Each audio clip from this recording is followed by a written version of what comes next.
नमस्कार दोस्तों, good morning. आप सभी का स्वागत है आप सभी के अपने यूट्यूब चैनल परीक्षा की शिक्षा में। आई होप कि आप सभी अच्छे होंगे और आपकी जो तैयारी है बढ़िया तरीके से चल रही है। तो जो बच्चे क्लास में फर्स्ट टाइम में पहली बार नए हैं उन सभी को बता दीजिएगा हमारे चैनल पर आपकी बीएड परीक्षा 2024 की जो की तैयारी है स्टार्ट करवा दी गई है। तो जिसे भी तैयारी जो है कंप्लीट करनी है, चैनल को सब्सक्राइब करके हमारे साथ जुड़ जाइए और जो बेल आइकन है उसको ऑन कर लीजिए। ठीक है, क्लास का जो समय है देख लीजिए। जीके जीएस की जो क्लासेस सुबह 10 बजे आप सभी को डेली हमारे चैनल पर देखने को मिलती है और हिंदी की जो क्लासेस शाम को 7 बजे हमारे चैनल पर देखने को मिलती है। ठीक है, तो इसी क्लास जो टाइम पे आपको देखिए क्लासेस से जुड़ना है। ठीक है, बाकी अगर पीडीएफ की बात करें, पीडीएफ के लिए हमारे टेलीग्राम का चैनल है परीक्षा के शिक्षा नाम पर, डिस्क्रिप्शन में आप सभी को इसका लिंक मिल जाएगा। तो फटाफट टेलीग्राम चैनल से जुड़िए, अपना पीडीएफ जो है उसको डाउनलोड किए। बाकी जो क्लास का अपडेट होता है डेली बेसिस सबको वहाँ पर जो है दिया जाता है। ठीक है, बाकी जो एग्जाम का अपडेट होगा आपको उस पे दिया जाएगा। ठीक है, बाकी अगर आप सभी को हमसे कुछ बात करनी है तो आप हमें आके इंस्टाग्राम पर मैसेज कर सकते हैं। परीक्षा की शिक्षा आपका हमारे इंस्टाग्राम का पेज है, तो फटाफट आइए, आपको वहां पे मैसेज कीजिए हमको। ठीक है, और मैसेज करके जो है फॉलो कर लीजिए। ठीक, तो चलें क्लास स्टार्ट करेंगे। स्टार्ट करने से पहले बता दूं,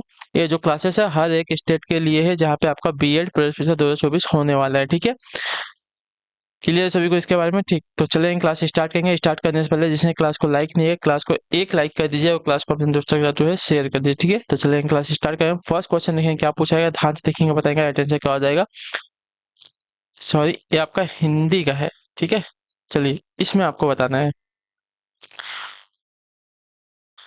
भारतीय रिजर्व बैंक जो है वाणिज्य बैंकों को जिस दर पर अल्पकालिक ऋण देता है उसे क्या कहते हैं, बताइए। भारतीय रिजर्व बैंक वाणिज्यिक बैंकों को जिस दर पर अल्पकालिक ऋण देता है यानी कि उधार यानी कि लोन देता है उसे क्या कहते हैं साथियों।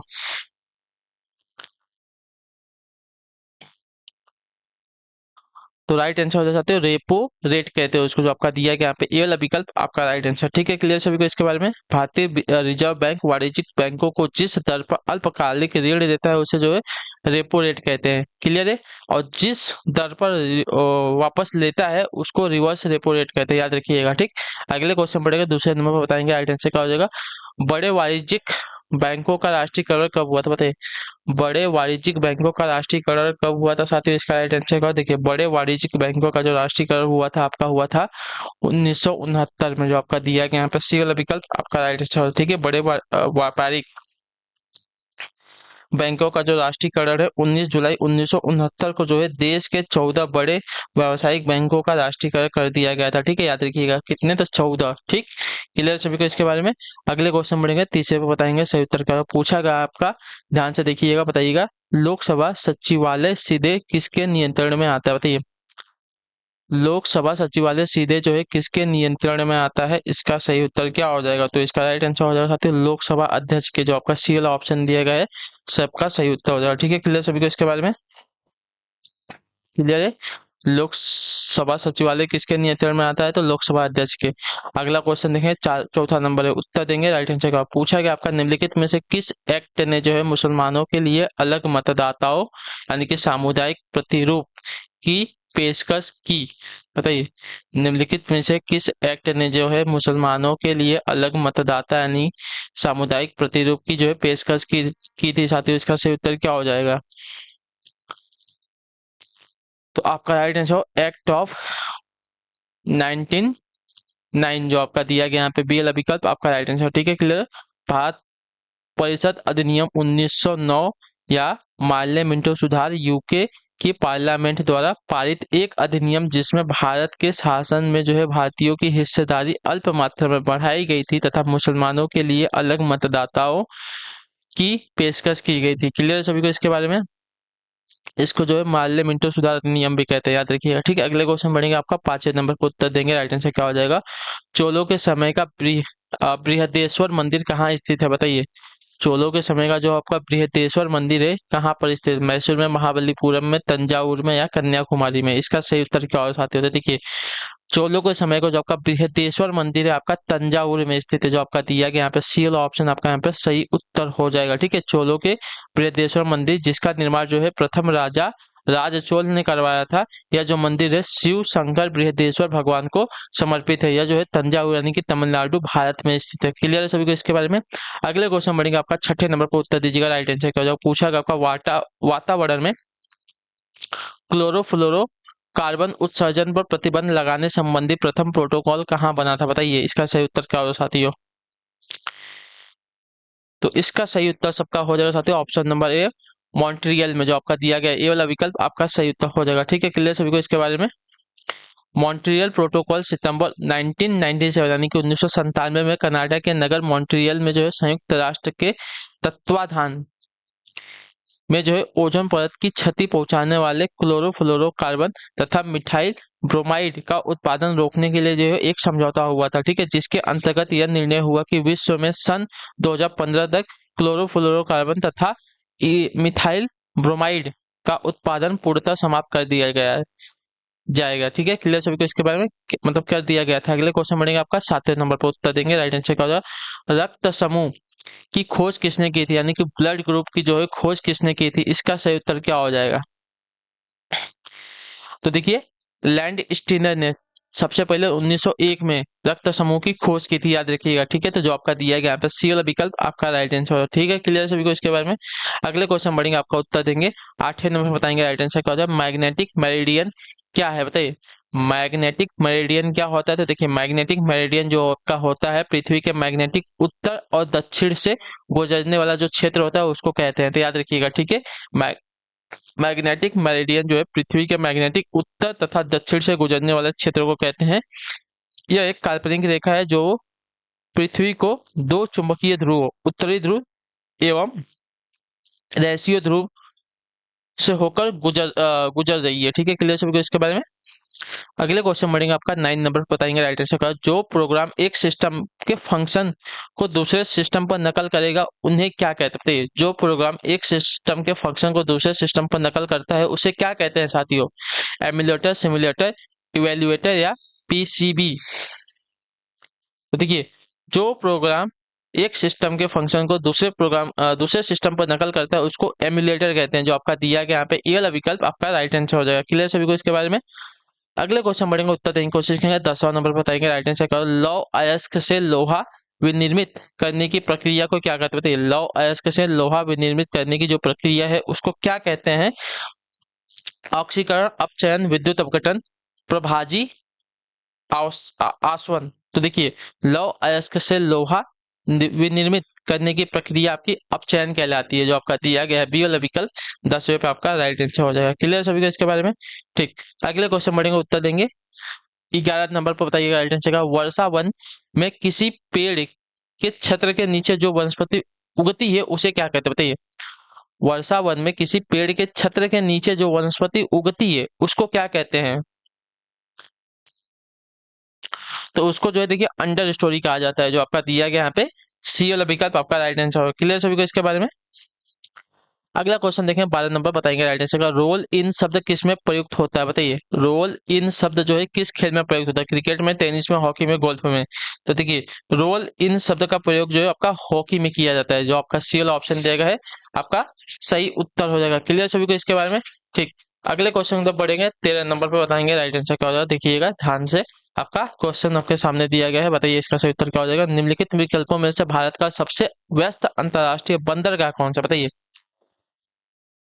भारत का सबसे व्यस्त अंतर्राष्ट्रीय बंदरगाह कौन सा है। तो आपका राइट आंसर साथियों मुंबई बंदरगाह, जो आपका दिया गया यहाँ पे ये वाला विकल्प आपका राइट आंसर हो जाएगा। क्लियर सभी को इसके बारे में।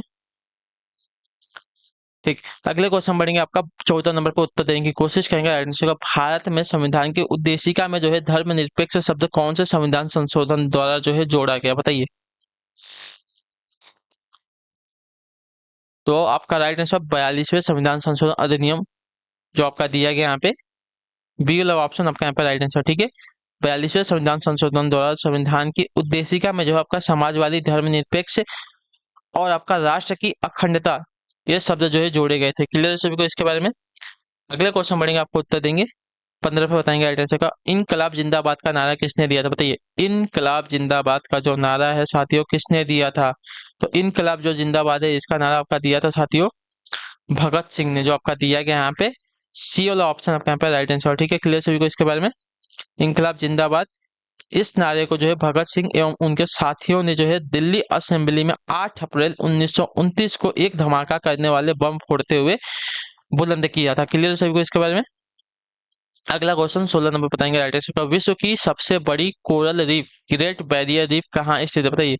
विश्व की सबसे बड़ी coral reef great barrier reef कहाँ पर स्थित है? इसका सही उत्तर क्या होता है? इसका राइट आंसर आपके ऑस्ट्रेलिया में है। ठीक है, आपकी जो आपकी ग्रेट बैरियर रीफ है कहाँ पे स्थित है? ऑस्ट्रेलिया में, जो आपका दिया गया बी वाला विकल्प आपका यहाँ पर राइट आंसर। क्लियर सभी को यहाँ तक? ठीक है, अगले क्वेश्चन बढ़ेंगे। आपका 17 नंबर बताएंगे राइट आंसर का। मस्तिष्क में जो है दृश्य सूचना के विकोडन और व्याख्या का संबंध किससे है? बताइए। मस्तिष्क के दृश्य सूचना के विकोडन और व्याख्या का संबंध किससे होता है साथियों? तो इसका राइट आंसर हो जाएगा कनपट्टी की पाली से, जो आपका दिया गया यहाँ पे सी वाला विकल्प आपका राइट आंसर हो जाएगा। क्लियर सभी कहाँ है? ठीक है, अगले क्वेश्चन बढ़ेंगे। आपका 18 नंबर बताएंगे राइट आंसर। फ्लेमिंग का वाम हस्त नियम किससे संबंधित है? बताइए। फ्लेमिंग का वाम हस्त नियम किससे संबंधित है? विद्युत धारा पर विद्युत क्षेत्र से चुंबक पर चुंबकीय क्षेत्र से, चुंबक पर विद्युत क्षेत्र से, धारा पर चुंबकीय क्षेत्र से, किससे है फ्लेमिंग का बाएं हस्त का नियम संबंधित? बताइए। तो देखिए, फ्लेमिंग का वाम हस्त नियम या फ्लेमिंग के बाएं हाथ का जो नियम है, एक आपका स्मृति सहायक विधि है जो चुंबकीय क्षेत्र में स्थित किसी धारावाही चालक पर लगने वाली चुंबकीय बल की दिशा बताने के लिए जो है प्रयोग में लिया जाता है। तो धारा पर कौन सा चुंबकीय क्षेत्र बताने के लिए इसका उपयोग किया था? जो आपका दिया गया यहाँ पे डी वाला ऑप्शन आपका यहाँ पर राइट आंसर। क्लियर है? ठीक, अगले क्वेश्चन बढ़ेगा। आपका 19 नंबर पे बताएंगे राइट आंसर का। क्या दिया गया? एक घोल किसका कोलाइड विलयन होता है? बताइए। एक घोल जो है किसका कोलाइड विलयन होता है? तो एक घोल जो है किसका, तो द्रव्य में द्रव्य का विलयन होता है। तो जो आपका दिया गया यहाँ पे ए वाला विकल्प आपका यहाँ पे राइट आंसर होगा। क्लियर सभी को? अगले क्वेश्चन बढ़ेंगे 20 पे बताएंगे राइट आंसर क्या हो जाएगा। ध्यान से देखिए, निम्नलिखित में से क्या जो है मल जल उपचार का उत्पाद है जिसे बायोगैस बनाने के लिए उसे अपघटित किया जाता है? बताइए। निम्नलिखित में से क्या जो है मलजल उपचार का उपोदत्पाद उपोत्पाद है जिसे बायोगैस बनाने के लिए उसे अपघटित किया जाता है? साथियों, उसका सही उत्तर क्या हो जाएगा? तो आपका राइट आंसर हो जाएगा गाढ़ा कीचड़, जो आपका दिया गया यहाँ पे बी वाला विकल्प आपका राइट। ठीक है, गाढ़ा कीचड़ जो है मलजल उपचार का उप उत्पाद जिसे बायोगैस बनाने के लिए अपघटित किया जाता है। क्लियर सभी को इसके बारे में?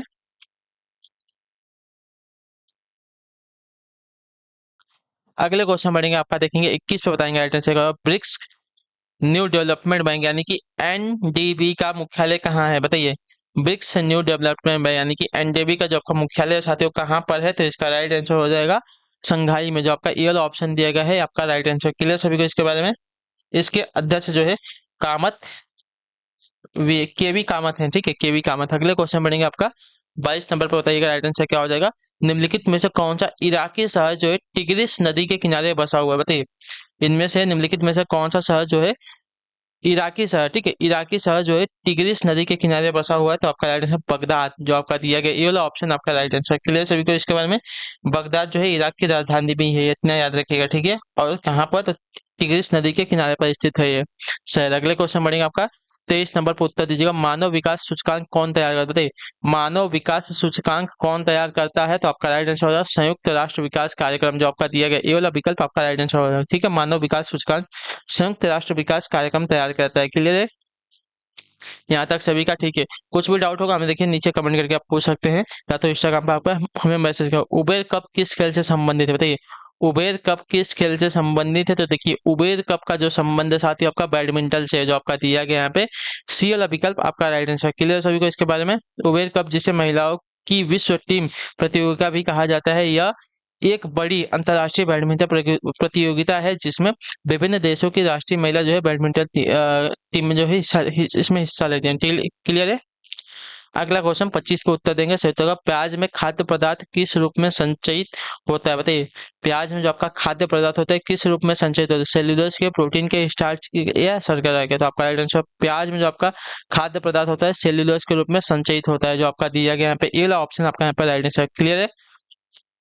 ठीक, अगले क्वेश्चन बढ़ेंगे। बताएंगे 26 पे सही उत्तर क्या हो जाएगा। लाभ का नव प्रवर्तन सिद्धांत किसने प्रतिपादित किया था? बताइए। लाभ का नव प्रवर्तन सिद्धांत किसने प्रतिपादित किया था? इसका सही उत्तर क्या हो जाएगा। मार्शल ने, क्लार्क ने, शुम्पीटर ने या जॉन रॉबिन्सन ने? तो देखिए, लाभ का नव प्रवर्तन सिद्धांत आपका प्रतिपादन किया था शुम्पीटर ने। शुम्पीटर जो आपका दिया गया सी वाला ऑप्शन आपका यहाँ पे सही उत्तर हो जाएगा। क्लियर है सभी को यहाँ तक? ठीक है, अगले क्वेश्चन बढ़ेंगे। आपका 27 नंबर बताने की कोशिश करेंगे। एडिशन, पृथ्वी के वातावरण में सबसे ज्यादा पाए जाने वाला तत्व कौन सा है? बताइए, पृथ्वी के वातावरण में सबसे ज्यादा पाया जाने वाला तत्व कौन सा है? तो आपका राइट आंसर हो जाएगा साथियों नाइट्रोजन, जो आपका दिया गया यहाँ पे बी वाला विकल्प आपका राइट आंसर। क्लियर? पृथ्वी के वातावरण में सबसे ज्यादा पाया जाने वाला तत्व आपका नाइट्रोजन। कितना है? तो 78.07% है। क्लियर है? अगले क्वेश्चन बढ़ेंगे। आपका 28 बताएंगे राइट आंसर का। वह प्रथम भारतीय कौन थे जो ब्रिटिश हाउस ऑफ कॉमन्स के सदस्य चुने गए? बताइए, वह प्रथम भारतीय कौन थे जो ब्रिटिश हाउस ऑफ कॉमन्स के सदस्य चुने गए? तो इसका राइट आंसर हो जाएगा साथियों आपका दादा भाई नौरोजी, जो आपका दिया गया यहाँ पे बी वाला विकल्प आपका राइट आंसर। क्लियर सभी को? ठीक है, अगले क्वेश्चन बढ़ेंगे। आपका 29 नंबर पर बताएंगे राइट आंसर क्या हो जाएगा। ठीक है, पूछा कि आपका मोहम्मद बिन तुगलक ने अपनी राजधानी कहाँ से कहाँ बदली थी? बताइए, मोहम्मद बिन तुगलक ने अपनी राजधानी को कहाँ से कहाँ बदला था? इसका सही उत्तर क्या हो जाएगा? तो देखिए, मोहम्मद बिन तुगलक की बात करें तो अपनी राजधानी को उन्होंने जो है दिल्ली से देवगिरी बदला था, जो आपका दिया गया बी विकल्प आपका राइट आंसर। क्लियर सभी को इसके बारे में? क्लियर है? देवगिरी यानी कि दौलताबाद बदली थी। ठीक है, अगले क्वेश्चन बढ़ेंगे। आपका 30 नंबर पर आखिरी क्वेश्चन बताएंगे राइट आंसर क्या होगा। किस राजवंश के शासन काल में जो है चीन की ग्रेट वॉल का निर्माण हुआ था? बताइए, किस राजवंश के शासन काल में जो है चीन की ग्रेट वॉल का जो है निर्माण हुआ था? तो आपका राइट आंसर हो जाएगा साथियों चीन, जो आपका दिया गया यहाँ पे डी वाला विकल्प आपका राइट आंसर। ठीक है, चीन राजवंश के शासन काल में जो है चीन की ग्रेट वॉल का जो है निर्माण हुआ था। इसका निर्माण जो है चीन के प्रथम सम्राट क्वेन सी होंग ने करवाया था। क्लियर सभी को इसके बारे में? तो ठीक, इसी के साथ जो आपकी क्लास है आज की यहीं पे कंप्लीट होता है। आई होप कि आपको जो क्लास है आज की अच्छी लगी हमें जो है कमेंट करके बताइएगा। बाकी आप सभी जो है क्लास को लाइक कर दीजिए, अपने दोस्तों जो है क्लास को शेयर कर। ठीक है, तो हम आपसे मिलते हैं आपके अगली क्लास में। तब तक के लिए टाटा बाय बाय, जय हिंद जय भारत। आपसे क्लास से जुड़ने के लिए बहुत बहुत ही धन्यवाद साथियों।